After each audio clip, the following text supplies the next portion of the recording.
For the first time in its life, this chick is alone. Winds now regularly reach 70 miles an hour. But the albatross chicks must try to stay on their nests. Surviving the storm is one thing.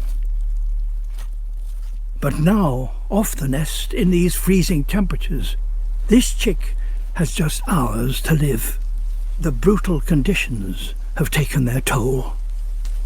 Some chicks have already succumbed to exposure. The bond is so strong, it can be hard for a father to let go.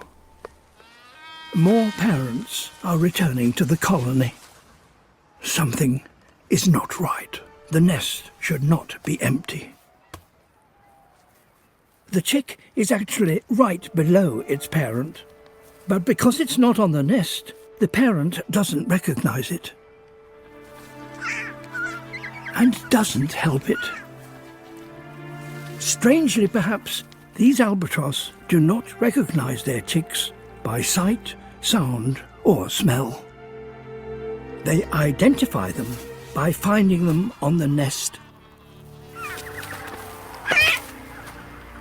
If it is to survive, the chick will have to get back on the nest by itself.